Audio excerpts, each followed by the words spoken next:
Hey, welcome to Cody the Car Guy. We've got 2008 Dodge Magnum here with the 3.5 motor, and yes, this is one of the ones I did the swap with. The alternator has gone bad, so we're going to be changing out the alternator. It's pretty simple and easy to do. You want to go ahead and pop the back, get to the battery, disconnect the battery on the Magnum, and at that point we'll go ahead and now that there's no power to it, we'll go ahead and start unbolting the alternator. First thing we're going to do is take off the serpentine belt, so let me show you. Get it off, we're going to set it aside. And all that is a 3/8 ratchet. So let me go ahead and get this jacked up. I'll show you where the bolts are. This is a really simple alternator to change. You have one plug in the back and one bolt in the back. It's literally that easy. So let's go ahead and get started. Now you have this bolt right here. Now you're going to have to push the safety switch back. As you see, I got the red piece back. Let me zoom in on that. Once you click that back like that, now you can actually press it and slide it off. You got a 13 millimeter bolt right below that. Now let's go ahead and crawl underneath the car, because the two bolts from the bottom just jack the car up a little bit, and they're simple and easy to get to. Literally, we can have this thing out in no time flat. So let's go ahead and unplug it while I'm up here real quick, and then I'm going to show you the bolts down below. Alright, also you're going to have to pop off your little protective cover. Let me see if I can show it to you real quick. Go ahead and pop off this little cover. That goes over top of the power cable to your alternator. Once that's out of the way, the bolt is right there. So let me show you from down below. All we got to do is loosen that up, two bolts down below, and get this thing off here. Alright, as you can see, this is the power bolt right here. You can get to it from below real easy.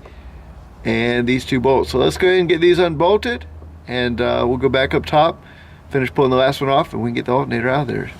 One of the simplest, easiest alternators to change. Alright, so it's 15 millimeter bolts right here. You got one up on top, two below, and then you have a 13 millimeter nut on the back side of the alternator. I think I said 13 millimeter a little while ago because I was thinking about that particular bolt back there, or nut.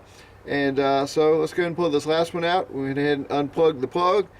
The actual power cable is unbolted from the alternator. So one more bolt and it is out. As you can see, the alternator's out, so just slide it through that big, huge opening down there, and alternator comes right out the bottom. Now this is very uncharacteristic of me.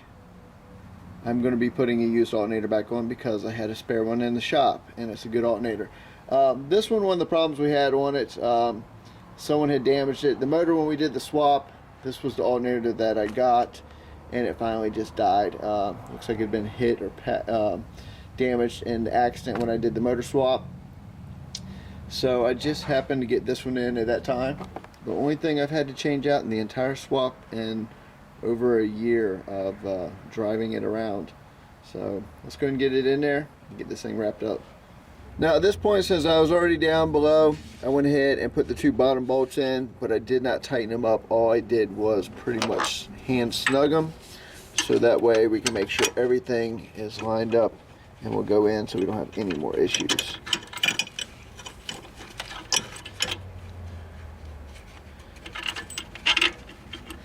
Alright, just want to make sure all your bolts go in first before you tighten everything up.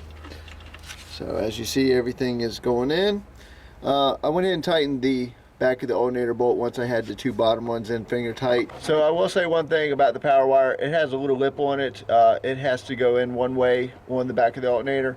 Once that's done, go ahead and put your cover back on and go ahead and get the plug back in. Now once it plugs into place, snap in your safety right here. So let me go ahead and get the cover the rest of the way in, because apparently it didn't want to snap into place. So let me go ahead and get that snapped in, and then we'll tighten the three bolts on the alternator, put the serpentine belt back on, fire it up, and test it out. Alright, once you crawl underneath and tighten your bottom two bolts, I went in and tightened this guy in the top, plugs in, power wires back on it. It is time for the serpentine belt. Alrighty, now I've already replaced the serpentine belt, so that's new, so we ain't got to worry about that. So let's go ahead and get the serpentine belt back on so we can get this fired up, and we'll do a test. And oh, we still got to hook the battery back up after we get the serpentine belt on. Get it fired up, and we'll do a test of the charging system, make sure everything's doing good. Alright, let's go ahead and get this serpentine belt on.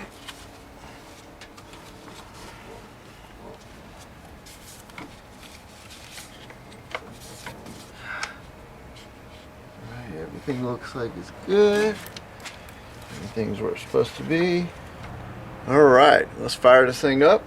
Let's check the voltage. So as you can see, 1456, 55. She's charging up a little bit, so it's not having to pull as much. Doing exactly what it's supposed to do. Well, as you see, it's charging like it's supposed to. Alternator on the 3.5 is pretty simple and easy to do. So I hope you guys enjoyed it, and I'll catch you on the next one. Love 59 videos. Out.